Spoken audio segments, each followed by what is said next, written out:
Indiana basketball used to be one of the most prestigious and talented teams in college basketball year in and year out. They have won 5 national titles and have had 19 All-Americans in program history. But since the turn of the century, the Hoosiers haven't won a single national title and have become somewhat irrelevant the past few seasons. So my question is, what happened to Indiana basketball? Okay, so today I'm joined by the one and only Cole Adams to bring you this downfall video, and I'm pretty certain you know who he is, but if not, go subscribe to his channel. He's great at what he does, and he must turn it over to Cole. Hey guys, it's Cole. If you love my channel, then you're going to love Scott's channel, and I urge you to take a moment to subscribe, but he needs your help to grow, so if you are new or are coming from my channel, then take a quick moment to hit that subscribe button and give the video a like. Now, let's get started. Indiana is known as the basketball state, and hoops are engineered in the lives of all Hoosiers. High school basketball is a religion in these parts, and you can find a basketball hoop on almost every driveway. Butler has made its Cinderella runs before, going to back-to-back national championships. Purdue has the most Big Ten titles, and Notre Dame has had some great moments.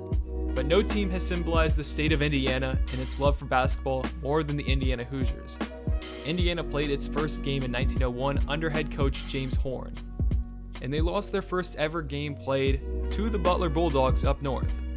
Back in those days, basketball backboards were made of wood, so when they moved into the gymnasium, the Indiana Hoosiers became college basketball's first team to ever use glass backboards. Flash forward to 1924, that's where the real Indiana basketball story starts.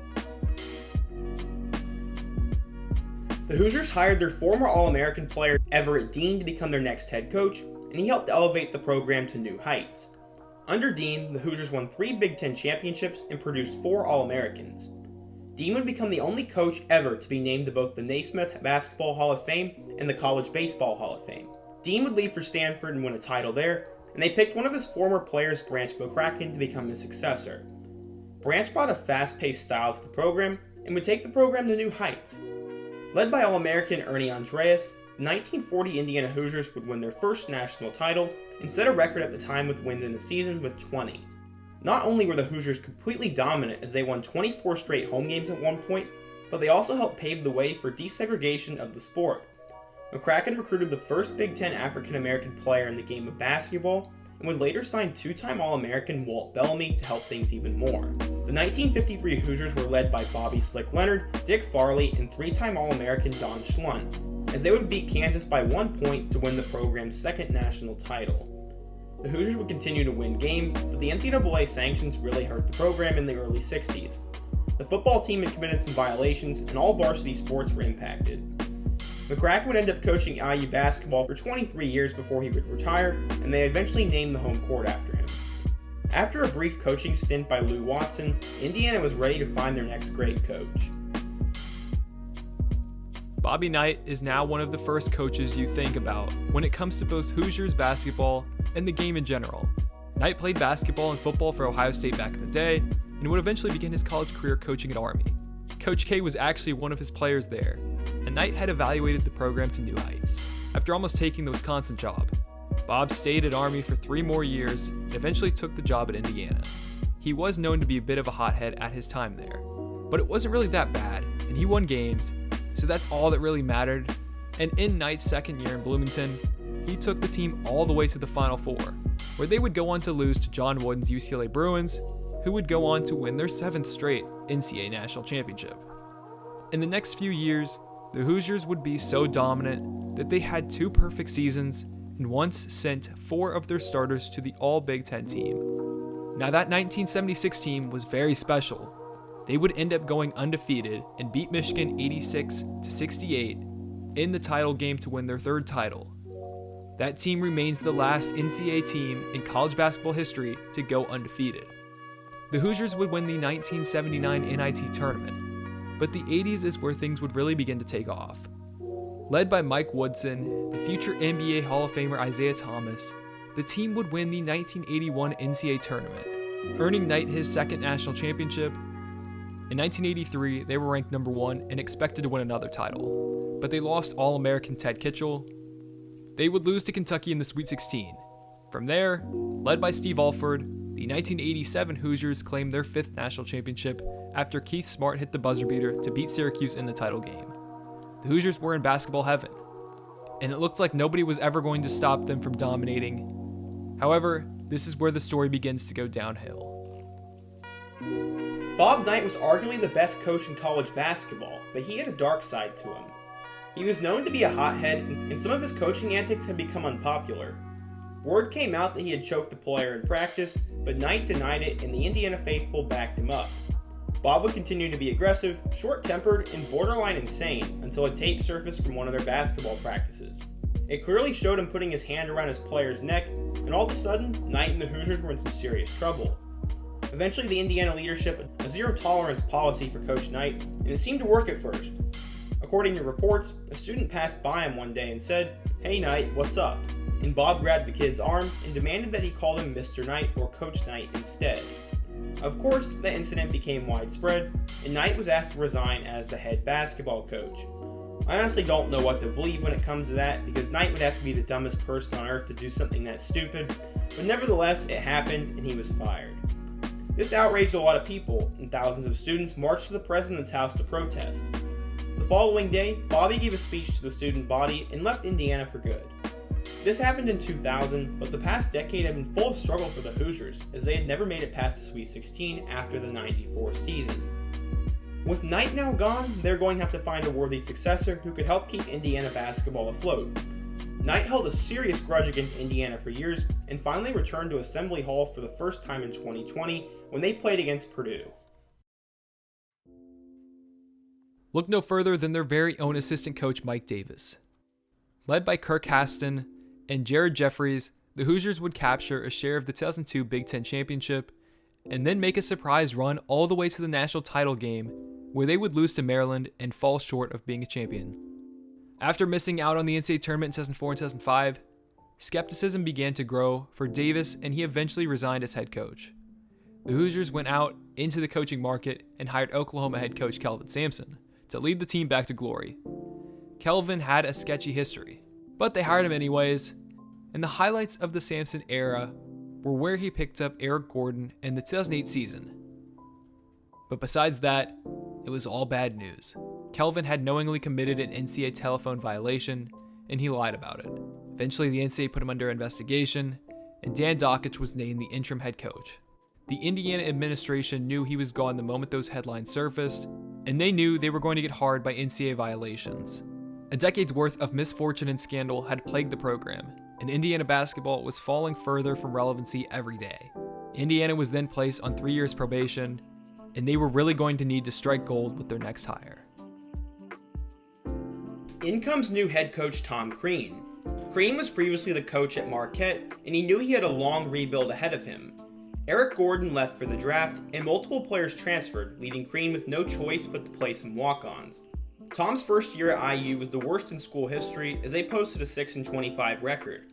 Things didn't get much better the next 2 seasons either, as they went 10-21 and 12-20. Finally, things would begin to change as Crean landed Indiana's Mr. Basketball Cody Zeller, and the team had just become more talented over the past 3 years. They got their big break against Kentucky when Christian Watford hit one of the most memorable game winners in college basketball history, and they also proceeded to knock off number 2 Ohio State and number 5 Michigan State. The Hoosiers would go 27-9, and they would make it all the way to the Sweet 16, where they would lose to the future national champions in Kentucky. The Tom Crean rebuilding project was seen as one of the best turnarounds in college basketball history, and it seemed the Indiana Hoosiers were back. Going into 2013, they were the preseason number 1 team in the country, with superstars such as Cody Zeller, Victor Oladipo, and prized freshman recruit Yogi Ferrell coming in. The Hoosiers would spend a good chunk of the season as the number 1 team in the country. When it came time to the tournament, they faltered. They struggled to take care of Temple in the round of 32, and then lost to Syracuse in the Sweet 16. The Hoosiers were regarded as the most talented team in the country, and losing that early was kind of an embarrassment. After the season, Zeller and Oladipo left for the NBA, and Crean would have to rebuild his team again. Recruiting started to pick up for Crean though, as he was landing guys such as Noah Vonleh, Stanford Robinson, Troy Williams, James Blackman Jr., and Robert Johnson, but the Hoosiers would miss the tournament in 2014. They would get back in 2015, but they lost to Wichita State as a 10 seed.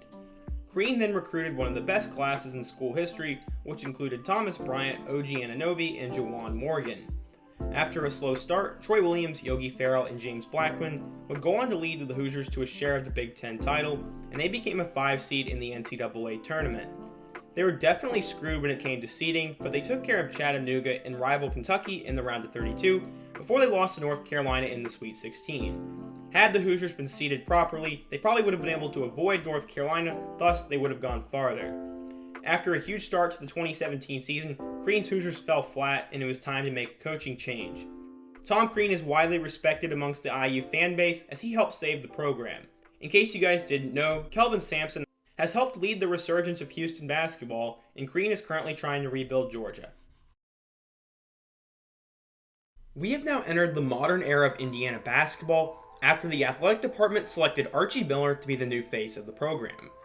Miller was previously the head coach at Dayton and helped them reach the Elite Eight back in 2014. Archie came in with the expectation to recruit the state of Indiana hard and get his kids playing old school Hoosier basketball. In his team's first season, they had a few big wins, but he was going to need a couple years to implement his system.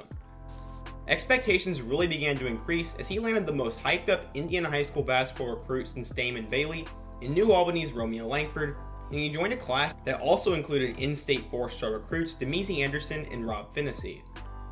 Romeo and Rob had immediate impacts on the team as Langford brought immediate hype and he was treated like a god. Plus, Finney hit a ridiculous shot against Butler to help put the IU basketball hype train in full throttle. Unfortunately, the team had a ton of flaws though, as they lost 12 of 13 games at one point and went from an NCAA tournament hopeful to a bubble team. They won a few big games and got right back into the mix, but they were officially out after they lost to fellow bubble team Ohio State in the Big Ten tournament. Despite Romeo's near 20 points per game average, senior Juwan Morgan will go down as one of the best and most underappreciated players in IU basketball history, as he was the backbone of that 2019 team. After bringing in another solid class that included 3 in-state guys in Armand Franklin, borderline 5-star recruit Trace Jackson Davis, and former 4-star recruit Butler transfer Joey Brunk, the Hoosiers were expected to get better in 2020. They had a really easy non-conference schedule, and they even upset Florida State. They did struggle in Big Ten play though, but 12 of the 14 teams in the conference were good enough to make the tournament this year. Led by Trace Jackson Davis, the Hoosiers ended the regular season with a 20-12 record and were fully expected to get an NCAA tournament bid. Unfortunately though, the Hoosiers and college basketball world got screwed by COVID-19, so both the Big Ten tournament and the NCAA tournament were canceled. It took 3 years, but Archie Miller is starting to turn Indiana basketball around, and his 2020 recruiting class is excellent. It includes 4-star Indiana kids Trey Galloway and Anthony Leal, a 4-star kid named Jordan Geronimo, who has a really high ceiling, and a huge in-state commitment from Christian Lander, who was originally a 5-star recruit and the top player in the state of Indiana for 2021. For the first time in a long time, the Hoosiers have depth, and I think they have potential to compete for the Big Ten title in 2021. I know I'm excited to watch them, and you should be too. Indiana basketball is the 5th most valuable brand in college basketball, and it is sad that they have fallen off from their storied past, but this video was not meant to shed a poor light on the program or have anything negative.